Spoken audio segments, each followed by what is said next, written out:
Recording now, though. Okay, so we're recording. So welcome everyone to the analysis seminar.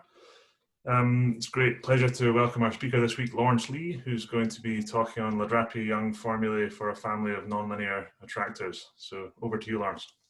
Well, thank you, John. So this is based on some joint work I've been doing over the last few months with Natalia. And so this is a brief overview of what I'm going to be talking about. So I sort of want to do this talk in two stages. So in the first part, I want to kind of introduce a bit of background on what Ledrappier-Young formulae are, for those of you who are perhaps less familiar with the topic. I also then want to talk a little bit about this sort of family of nonlinear attractors. And finally, in the more technical bit, I want to just sort of talk about how do you prove these Ledrappier-Young formula in this nonlinear setting. Okay, so to start off, just some very sort of refreshing our memories, some very basic concepts of fractal geometry.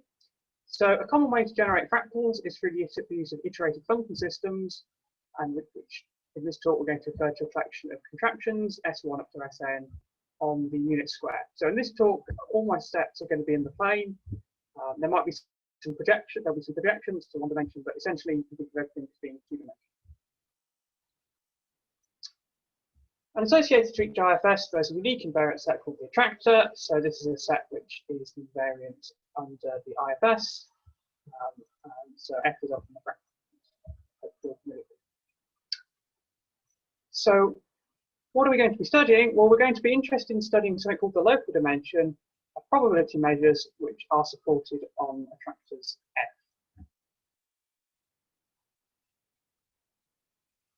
So what's the local dimension? So if you're not familiar with it, so we can define the upper and lower local dimension of a measure mu at a point x in the following manner. So what we do is there's upper and lower ones. We take the lim sup or lim imp as appropriate. What we do is we consider the measure of a ball of radius r, and we're interested in sort of the parallel behavior of this thing as r gets very small. So we take the measure of the ball, we're interested in sort of the parallel behavior, so we take this ratio of logs to find that. We take the lim sup or the lim imp as appropriate. And as you might expect, if the upper and lower local dimensions are equal, we denote the common value by in the following A by dim mark of x, and we call this the local dimension of mu at x. Okay, and so in this talk, we're not really going to be considering the upper and lower local dimensions so much. We're just going to really be thinking about the, we'll worry about that too much. So, local dimension of x is this limit. Okay, and if the local dimension exists and is constant for mu almost all x, we say that the measure mu is exact dimensional. And we call this, and we call whatever this is equal to, whatever constant this is equal to, the exact dimension of mu. And we denote this by dim mu. So kind of a nice example to think of is if you think about, maybe we're thinking in the unit square. So if you were to think about Lebesgue measuring the unit square, well, what's if I look at some point in the middle, well, the measure of any ball of radius r is going to be pi r squared. Hopefully you all remember that from school. And of course, if we take logs, and it's r squared, so the exact dimension is going to be 2. And this doesn't really matter, obviously. It doesn't matter when you choose this point for the unit square. Okay, so the Lebesgue measures like the very, as is often the case, the nice kind of very nice example to consider. And in most cases, well known to, in this case, so if we've got exact dimensionality, most well-known notions of dimension coincide with dim mu. So things like Hausdorff dimension of your measure, things like that. So it's kind of nice because if you've got a measure that's exact dimensional, you know this exact dimension will often carry lots of information out of the measure. So calculating it seems like a sensible thing to do. And calculating dim mu, of course, then is a problem which is attracting the interest of many mathematicians. And in many settings, dim mu can be shown to satisfy an expression written in terms of Lyapunov exponents, various notions of entropy, and dimensions of the projections of the measure mu. So in this case, I'm going to come on and talk to you a bit about what Lyapunov notions, entropy, and these dimensions of projections are. But basically, the key point to keep in mind is what we'll be interested really in doing, in our case, is we're going to want to try and find show that our measure is exact dimensional and find an expression for it in terms of Lyapunov exponents, a particular notion of entropy, and dimensions of the projection mu. So these are 3 key ingredients. So what's already known out there? Well, if we've got the map to SI conformal, and in this case, I'm not just thinking about in 2 dimensions, this can be in Rn. And if your IFS satisfies an additional separation condition, then there's a classic result that says if you have any ergodic invariant measure mu, which supports on the attractor F, then that's exact dimensional. And its exact dimension is given by measure theoretic entropy over the F. Okay, so that's nice. So in the conformal setting, with a separation condition, you've got one of these kind of classic formulas where I've got the Afanov exponent and entropy. In the more difficult case, where you haven't got a separation condition, Feng and Hu were able to generalize this by showing that any ergodic invariant measure mu, which is supported on the attractor F, is exact dimensional, and you can find its exact dimension, again, by some form of entropy over the Afanov exponent. So that's kind of nice. So in the conformal setting, essentially, conformal setting in Rm, lots is known. We've got these formulas. And beyond this, so let's say if we want to look in the affine case, so Feng has very recently shown that all ergodic variant measures supported on the attractors of iterated function systems, both affine maps, are exact dimensional and satisfy the formula in terms of the Afanov exponent and conditional entropy. So again, in the affine case, we've got this quite a bit. But on the other hand, the question of whether every ergodic invariant measure supported on the attractor of a non-conformal IFS satisfies one of these formulas is still very much open. And in the non-conformal setting, this formula for the exact dimension of mu, so this is a formula in terms of the Afanov exponents, entropy, and dimension, is often called a Ledrappier-Young formula. So what we're really going to be doing is we're going to be trying to find a Ledrappier-Young formula in this non-conformal non-linear setting. And what kind of measures are we going to be interested in? So I said we're going to have this non-linear non-conformal thing, which I'll get onto, but what kind of measures are we going to look at? Well, we're going to consider push-forward quasi-Bernoulli measures supported on this class of attractors of iterated function systems. And I'll come on to what a quasi-Bernoulli measure is in case you're not familiar with it.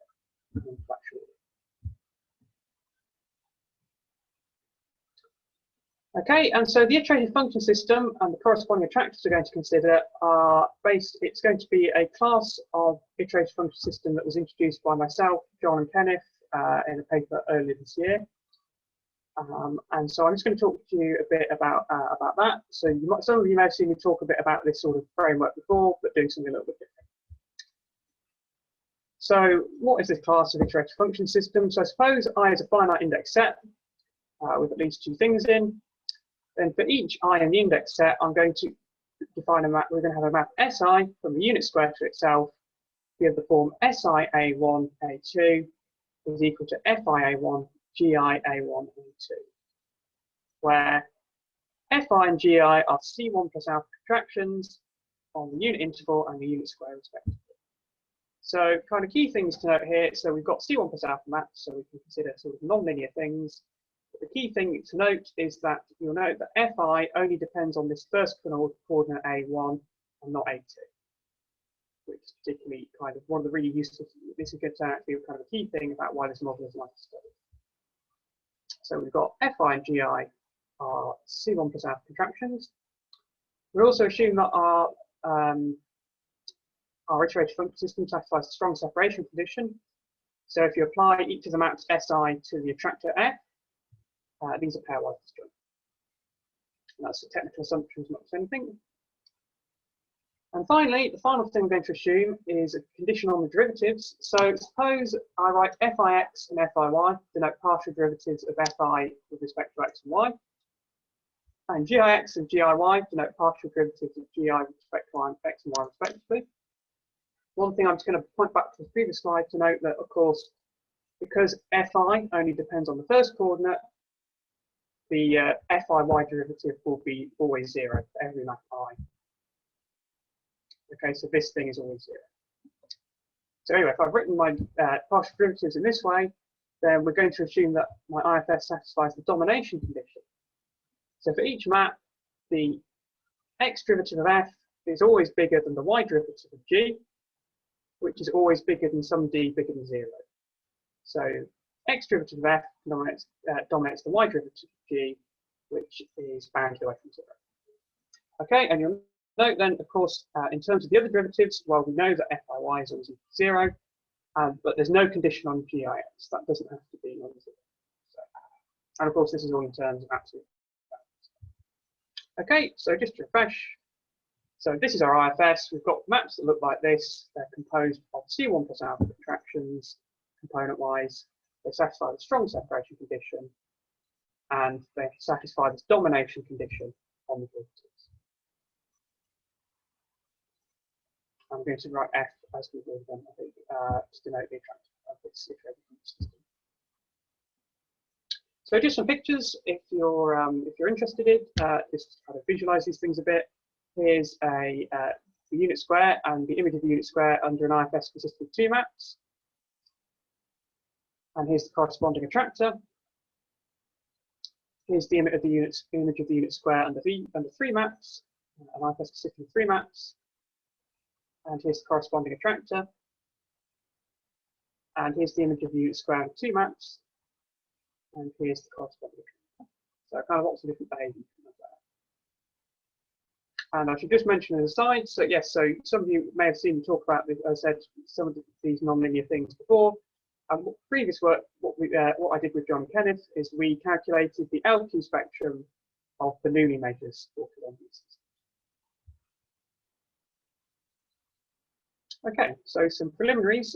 So this is a bit of notation, and hopefully this is stuff that's not too unfamiliar, or at least isn't. I'm setting up my notation, but hopefully some of the ideas here are unfamiliar to most of you. So for n, a natural number, I'm going to write in to denote the set of all sequences of length n over I, all n length words, and I'm going to write I star to denote the set of all finite sequences over I. So we've got n length sequences and finite sequences. And I'm going to write capital sigma to denote the set of infinite sequences over I. And if I have an infinite sequence, I'm going to write I sort of slash n to denote the restriction of I to its first n symbols. So I have an infinite sequence and I chop it off at point. And finally on this front, so if I have a sequence I, finite sequence, I'm going to write S sub I to note this corresponding composition of the corresponding maps from my IFS. And I'm going to write square brackets I. This is a subset of the set of infinite sequences to denote the cylinder set corresponding to I. So this is a set of all infinite sequences over I which we invite. So just to refresh that, we have capital I power n denotes a set of all infinite sequences. Capital I star is this, is a set of all n-length sequences. I star is a set of all finite sequences. Sigma is the set of all infinite sequences. And this kind of curly bracket I is to denote cylinder sets. And Si is the composition. Okay, and I promised you I'd tell you what a quasi-Bernoulli measure is. So if you haven't seen one before, a quasi-Bernoulli measure, so this is a measure we don't define initially on the attractor F, we define it on the sequence space, on capital sigma. So on the set of all infinite sequences, we define a measure M. Well, we might be able to define a measure M. We say a measure M is quasi-Bernoulli if I can find some constant capital L, such that if you give me any 2 finite length sequences, then the measure of the of the cylinder set corresponding to their concatenation is up to constants the product of these 2 things. Okay, so for any I and j, it's sort of submultiplicative if you like. Okay, and if you're familiar with Bernoulli measures, of course, Bernoulli measures just correspond to the case when L is 1 and I get equality throughout.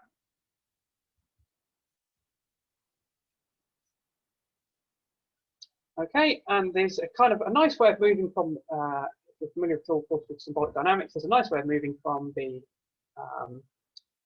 sequence space to our set F. So we can use this coding map where I take a sequence I, an infinite sequence, and I calculate the following limits, and this defines a point of my attractor. And so this gives you a nice way of moving between the sequence space and the fractal. But this allows us to define a measure mu, which is supported on F, because previously quasi-Bernoulli measures we'd only defined on the sequence space, but here I can define a measure mu by the following way. So it says measure mu, I'm just checking if I've written this out correctly.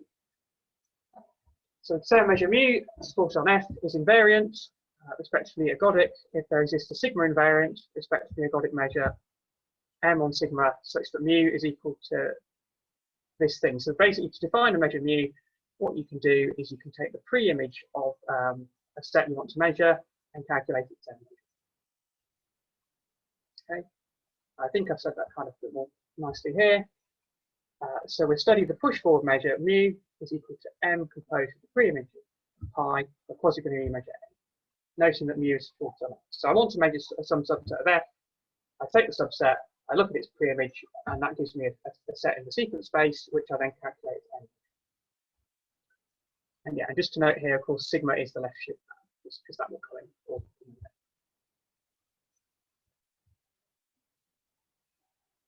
Okay, and why would be interesting quasi-Bernoulli measures? So they're very general class, and apart from including just Bernoulli measures, quasi-Bernoulli measures also include Gibbs measures for holding continuous potentials. So lots of people are interested in Gibbs measures because they crop up very naturally.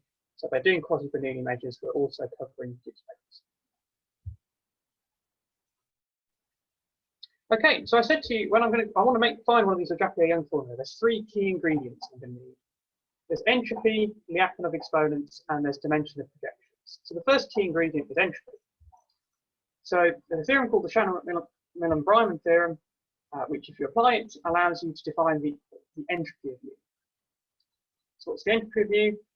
So there is some constant, h of mu, less than 0, such that for m almost all I in my sequence space, the following limit exists, and it's equal to some constant h of mu. And we call h of mu the entropy of mu. So we calculate, what we do is we take a sequence I, for each n we look at the measure of the cylinder set corresponding to that, and we divide by n and take the limit. And so this exists for m almost all I. And the entropy tells us pretty much the idea of it is it tells us that the measure of a typical cylinder scale, so the measure of an n-length cylinder is roughly equal to h of mu to the n as n gets big. That's kind of a heuristic way of thinking.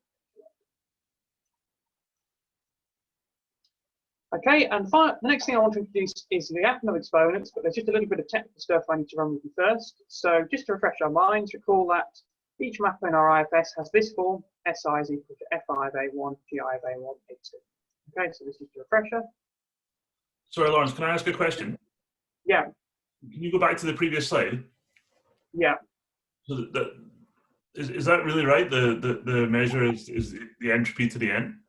I thought entropy was a negative number, for example. Sorry, say again? I thought on the previous slide you had entropy was a negative number. That might be a typo, possibly. That's a good question, which off the top of my head. I think possibly you want the measure to be e to the n entropy or something like that. Okay, that's possible. Okay, thanks for spotting that. I'll go and double check that. Sorry if that's a bit confusing. So I think that slide is okay, but the next slide, I think the heuristic description of entropy is maybe not right. Okay. So I suppose the moral then is don't think of entropy like this. I'll have a little think about that. Okay, thank you, John. So unusual for entropy is negative. Okay, thank you. I'll bear that in mind. Okay, so just refreshing our memory. So if I have a point I, call that for each map in our IFS, we have this form. SI A1A2 is equal to FI A1 GI of A1 A2. So this is a refresher before I introduce some technical stuff to introduce the Lyapunov exponents. But so each of our maps look like this. And so we're going to be interested in the Jacobian matrices of these things. So since each FI, of course, only depends on the x coordinate of a given point, FIY is 0. So each Jacobian of each of our maps in our IFS is lower triangular. I'm going to write the Jacobian, each Jacobian this way. So the derivative of SIA is equal to this thing. And then it shouldn't be too hard to convince yourself by the chain rule that for any I in the sequence, so if I take any kind of composition of maps in my IFS, then the Jacobian of this must also be lower triangular, and we're going to write this in this form. So if I'm kind of composing maps according to this sequence, then this is the Jacobian of the composed maps, which is also lower triangular. Okay, and so yeah, so these are the Lyapunov exponents. are going to describe contraction rates and typical contraction rates in different directions. So they're defined in terms of singular values of Jacobian matrices of the maps Si restricted to A. So for point A and any n and n, we write alpha 1 and alpha 2 to denote the singular values of the Jacobian matrix. Then you can use the subaggregate theorem to make the following definition. So you can find constants, chi1 and chi2, such that for m almost all I, these two limits exist. So what you do, there's quite a lot going on here. So you take the log of your two singular values of the derivative at certain points of your maps Si to n, and you take this limit. I wouldn't worry too much about, so we're looking at the part here, the projection of the left shift of I. I wouldn't worry too much about the significant maybe of this point at the moment. It turns out you can actually evaluate the mathematical exponent. It doesn't, in our case, it won't matter which point you choose. But it's this idea of we're interested in typical contractions, so we're looking somehow at the parallel behavior of these singular values. So yeah, so these exist for m almost all I and a constant, and we call these the mathematical exponents of the system with respect to our measure mu. And final ingredient in Ledrappier-Young formula is the projection of mu. So I'm going to write pi to denote projection to the x-axis. I'm going to let pi mu denote the projected measure, which is supported on, of course, on the projection of our attractor. And this is an attractor of possibly overlapping conformal IFS. And it's known from the result of Feng and Hu that this is exact dimension. This projected measure is exact dimensional, and so we're going to write dim pi mu for the exact. So all you do is take the measure, you project it, and you know from this result of Feng and Hu that it's exact dimensional, and so you can write its exact dimension in this way. Okay, so now we can start our main result. So this is our main theorem. So suppose we have one of these push-forward but quasi-Bernoulli measures, also on F. Then and it's supported on F, where F is the attractor of one of these nonlinear iterated function systems that I've introduced, talking about. Then mu is exact dimensional, and moreover, its exact dimension dim mu satisfies the following Ledrappier-Young formula. So, as promised, this is a formula that has entropy, h of mu. It has the two Lyapunov exponents, chi1 and chi2, and it also has the dimension of the projected measure. Okay, so that's our main result, and so it's kind of nice, as I said, so there's been less work on these sort of non-conformal nonlinear settings, so this is that's kind of a nice way of moving things forward. Okay, so what I want to talk about next is I want to talk about a couple of things. So I want to talk about what properties of, so nonlinear things, as we know, can be substantially harder to work with. So I want to talk a bit about some useful properties of our nonlinear IFS that help us to work with to try and calculate this, and then I want to also talk a little bit about how to actually prove this. Okay, so some of the useful properties of my IFS are as follows. So to begin with, we have the following bound, which allows us to control the off-diagonal entry of the Jacobian matrices, of these Jacobian matrices. So this is a lemma. So this is proved by myself, John, and Kenneth initially on our initial paper looking at this stuff. So we said you can find a constant C such that for any sequence I, n and n, a, b, unit square, the following bound happens. And what this says essentially, so this is the off-diagonal term in my Jacobian matrix, and this is the bottom term is the biggest diagonal term in my Jacobian matrix. What this is saying essentially is that if the off-diagonal term is bounded by a constant times one of the diagonal terms. So the off-diagonal term in your Jacobian really doesn't matter that much, which is nice because it actually means that triangular things behave a bit like diagonal things, and we know that diagonal matrices are really nice to work with. So this is kind of one of the really useful things about this model. Okay, and I'll continue on that theme shortly. So a nice consequence of the previous lemma is that the singular values of the Jacobian matrices are comparable to their diagonal entries. So in other words, you can find some constant m such that for all a and I, then the singular values of the Jacobian matrices satisfy the following equations. So what this is essentially saying is, remember, we're going to be interested in the apple of exponents, which are defined in terms of singular values. And this basically says I can move between the singular values and the diagonal entries of my matrix just by picking up a constant. So that's helpful. And indeed, an immediate consequence of this, if you apply this in the domination condition, you can show that your two Lyapunov exponents are actually distinct.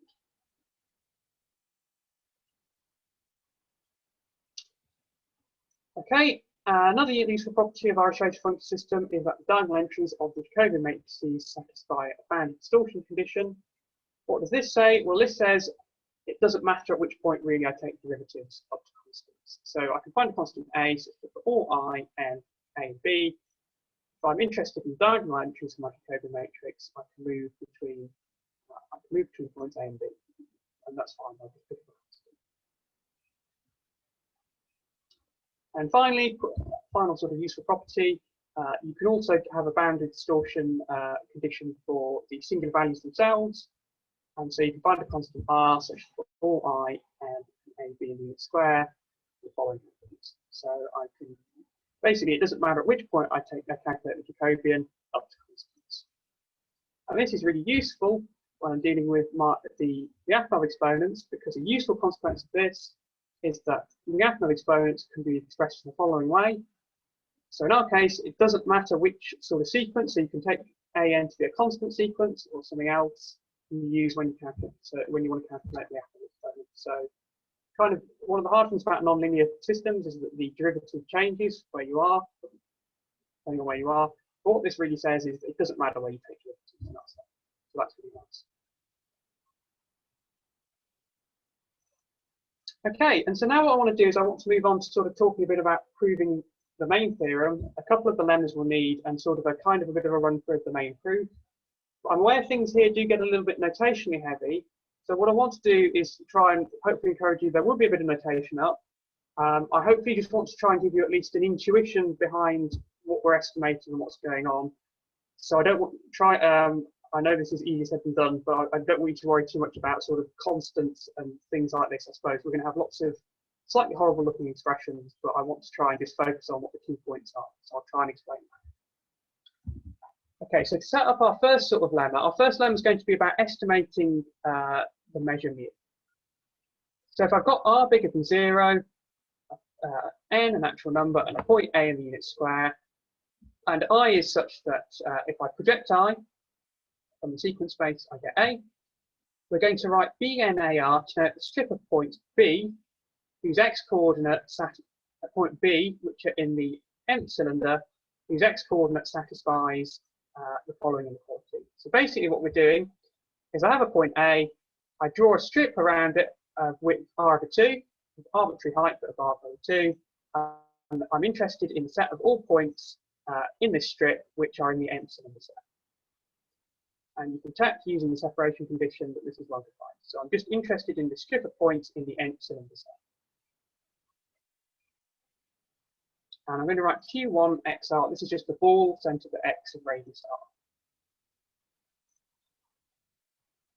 R. Okay, and now this leads us to a slightly horrible looking lemma, but again, this is what I was saying about not worrying too much about particulars. So if I've got R, N, point A, sequence I, such that if I project it, I get A, then I get the following inequality. So I'm interested in estimating the measure of a strip. Then I can bound this above by the measure of the sequence that defines the point A, the corresponding cylinder, and something to do with the projective measure of some ball. So maybe don't worry too much about what all these constants are that are flying around, but it's just I'm estimating the measure of the strip in terms of the measure of the cylinder set and the projective measure of some ball. This is nice because remember I'm going to, so I'm interested in the measure, mu, but remember the entropy depends on m, so I need, if I'm going to get a Ledrappier-Young formula, I'm going to need m in there somewhere, and I'm going to need pi mu, which is the projection. Okay, and this should be noted, the one thing that's interesting here, this lemma is the only point where you need the fact that my measure is quasi-Bernoulli. Okay, so don't worry too much about constants in there. The key takeaway is interested in measuring strip, and here I get in m and pi mu, which I need for my Ledrappier-Young formula. And I should note as well, there's a similar lower bound, which I'm not going to talk about. So what I'm probably going to do is I'm going to sort of walk you through one of the bounds to prove the Ledrappier-Young formula. Okay, I'm not going to take you through both bounds just in the interests of saving time and the amount of halving the amount of formulas you have to see. Okay, so I've got that thing, I've estimated mu in terms of m and pi mu, but now I want to know a little bit more about pi mu. So we know from the result of Feng and Wu that pi mu is exact dimensional, and we write its exact dimension as being pi mu. That's what I mentioned earlier. So this informs us basically how pi mu, if I take, so I've got a projected point. So this is just a point projected onto the x-axis, and I've got Rn is some sort of null sequence. So basically, because we know it's exact dimension, it tells us a bit how this quantity scales, because that's the definition of exact dimension. You undo all the logs and things, but it doesn't provide any uniform bounds. So we want to have some uniform bounds on the projected measure of this interval. So I'm just going back slightly. I've estimated mu in terms of this, this, and this. Now I'm going to want to estimate things involving pi mu a little bit.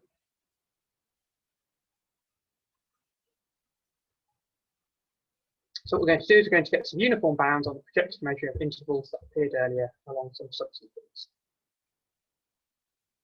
So okay, so if I have exact dimension is equal of my, if I write t for the exact dimension of my projected measure, and then for each I in the sequence space, so Rn is just going to be some positive null sequence. So it's just going to be some sequence which tends to 0, uniformly over all I. If I let epsilon be bigger than 0, then for m almost all I, you can find a sequence such that as I use the left shift along this sequence and apply this, this to my null sequence as well, we get this sort of uniform bound.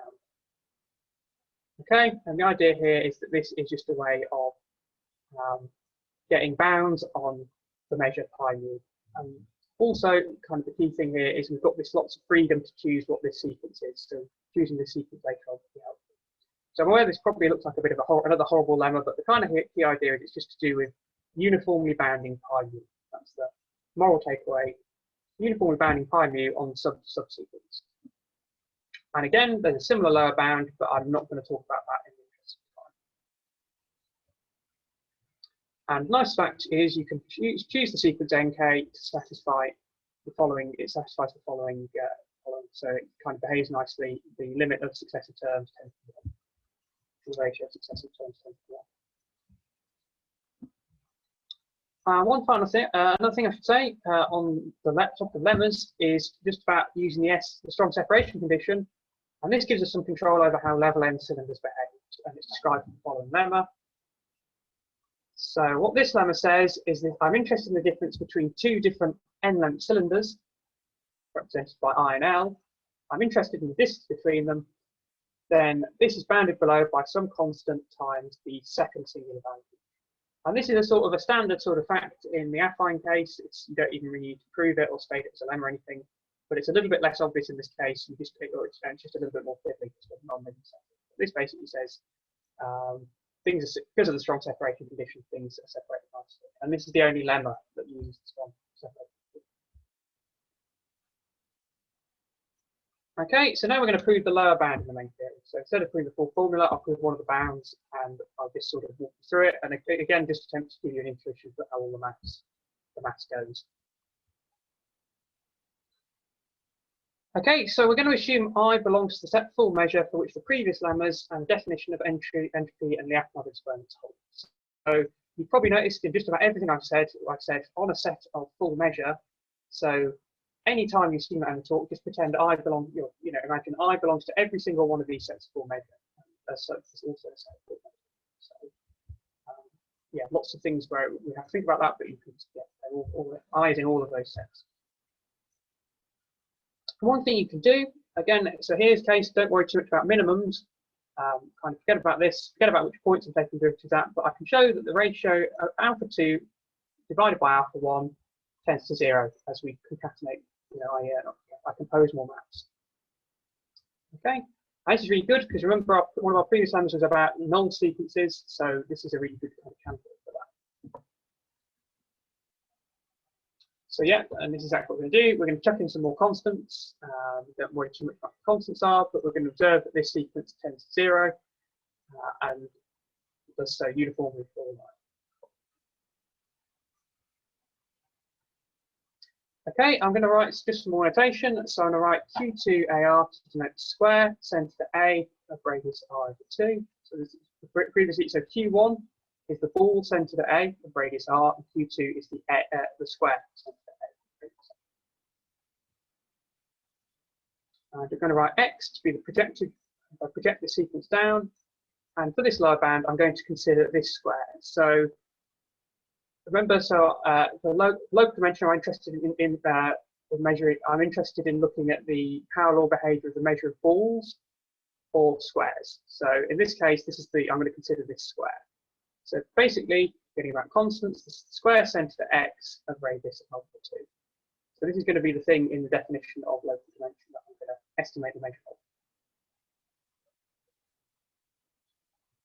So again, this is just a little bit of technicalities, but by this previous lemma where I said that things were nicely separated because of the separation condition, you can show that this square only intersects this end level cylinder. And as a consequence of that, you can show that this following inclusion holds. So I can include the square in a nice strip. And remember, we've got a lemma about strips. So Q2 is the square I'm going to be using in the definition of local dimension. And I've shown that, and we did was we showed that this square lives inside a strip, and then I've got estimates for the size of the strip. So hence, using that as exactly what I meant by this lemma earlier, I can bound this measure of this square by the measure of the the strip, and I've bounded the measure of the strip by this measure of cylinder times the projected measure. So it's a lot of bounding things, and again, it looks, I know it looks probably horrific, but I'm just trying to give you this kind of overview of what's going on. So don't worry too much about all the many constants on the screen. Okay, and then what we can do is we had this sequence lemma about subsequences, which gave us a bound for projected measure, and so we know this sequence we just mentioned it tends to 0, so I can get a subsequence from that lemma and then apply it. And then for any R sufficiently small, it turns out that you can, so this is going to be the R I'm going to use to take the limit on when I use the exact dimensional.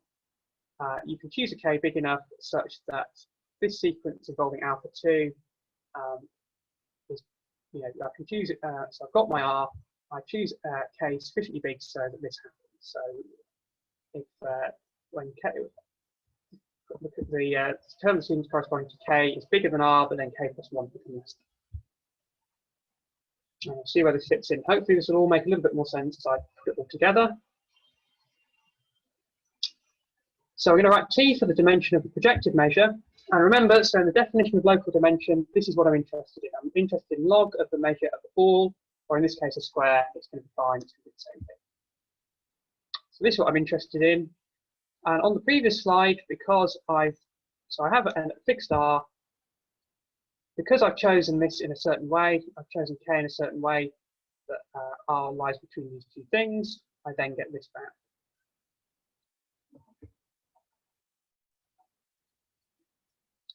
And then using that previous lemma, I can basically get a bound involving M and the projected measure pi mu. That's all that's happened is I've used that lemma and this log to split things up. So again, don't worry about all the horrible things over here. It's just the idea of it. Okay, and then I can sort of use this sort of subsequence lemma to get this expression. So tidying things up a bit. And you start to see, okay, I've got something involving log of M here, and I've got something that's going to involve logs of singular values. So hopefully it's being clear that all these things in the formula are starting to come together. And indeed, if I divide everything through by nk, appropriately on top and bottom, I get basically lots of this kind of, I know it all looks awful, but suddenly I've got, that looks like entropy, this looks like the Lyapunov exponents, so does this. And of course I've got T, which is the dimension of my projection. And what happens is, and I've also got some constants floating around, but that's not a problem because this will just go to 0. And the final thing to note probably is that I've got control of nk plus 1 over nk, so this tends to 1. So just going back through all that, because I know it's a bit heretic, we're interested in this thing to calculate the local dimension. Well, I can bound this, I have this bound on R, where I've chosen things. I can then, I'm interested in entropy. So basically, what I've applied this, I have this bound on this measure, the square, which gives m, which I'll be interested in for entropy, and alpha 2 and alpha 1, which I'll be interested in for the Lyapunov exponents. And that's just tidied up by another lemma here. And then I divide everything through by nk, and I take limits at the end, and what I get is essentially the Ledrappier-Young formula. You just need to let epsilon tend to here. Okay, so that's a very kind of, I'm aware that's quite a kind of technical run through at the end there. So, but I will pause, I'll stop here. So thank you for listening, and do let me know if you have any questions. Okay, thanks very much, Lawrence. Do we have any questions?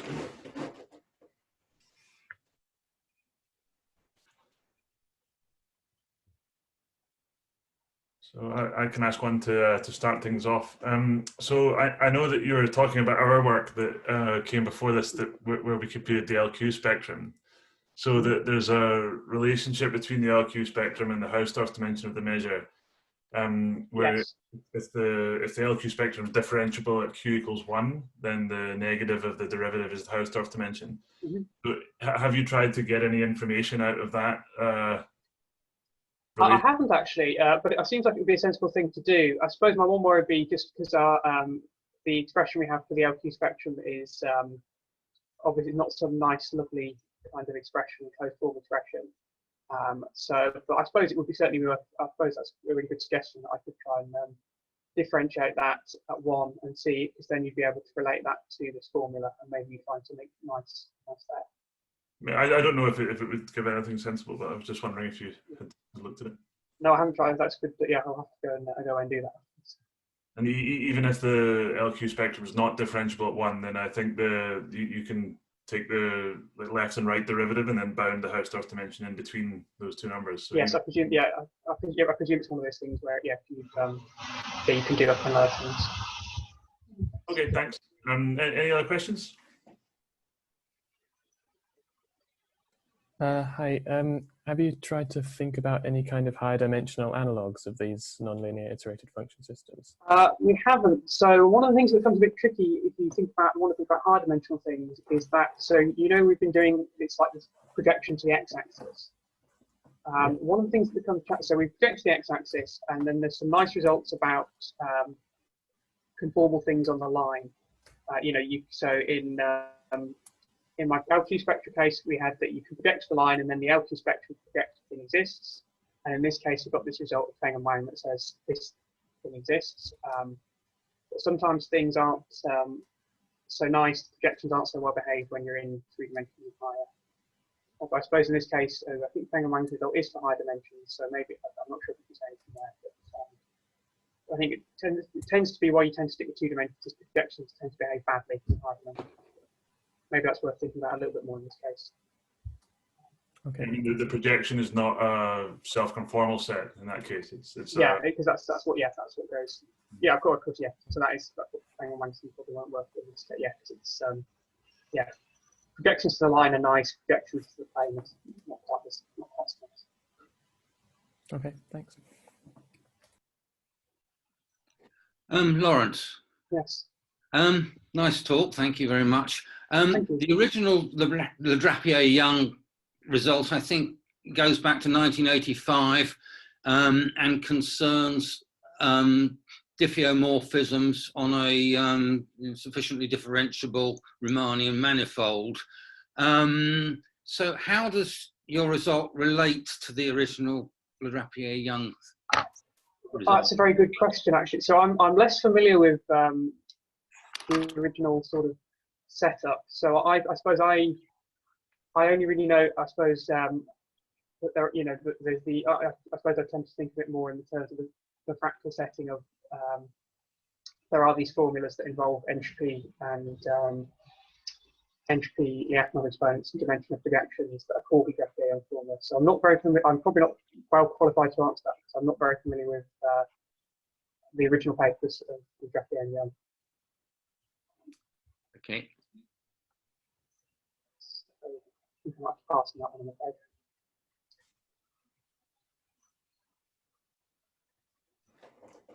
Any other questions? Yeah, hey Lawrence. Were you perhaps thinking about weakening on the strong separation condition? Because I think that the Ledrappier-Young formula in other situations like the self-affine, we know that in a greater generality, if that would be able to do something like that over here, maybe.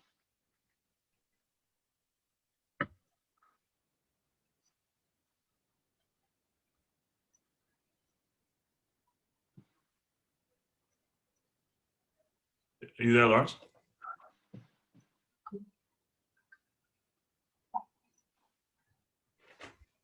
I think some connection has been lost somewhere. Can you hear me, Lawrence? Oh, sorry. Yeah, I think my my internet just my power just went off then. I thought everyone had gone quiet. My speakers have just gone off. I don't know what happened then. Sorry, I sort of thought you were waiting to ask a question, so I probably just looked completely vacant for the last 30 seconds or so. Did anyone ask anything else? Yeah, I think Ishvan's question. He okay, sorry, I didn't hear anything from Ishvan. Sorry. Can you remove this strong separation condition? Can you replace it with something like the open set condition? Oh, I'm not sure. I haven't thought about it too much. So the strong separation condition. So I suppose the main place it's used is in. I think there is something you can't. There is some reason the open set condition becomes a problem, and it's escaping them. I'll have a little think and I'll get back to you on that. I think there is a reason why that's a problem, which I have thought about, but As Ishvan said, I suppose we would expect the formula to still hold without this strong separation condition, but yes, it's technically more challenging. Yes, I think it might be. I'll have a think. Okay, thanks. Anyone else?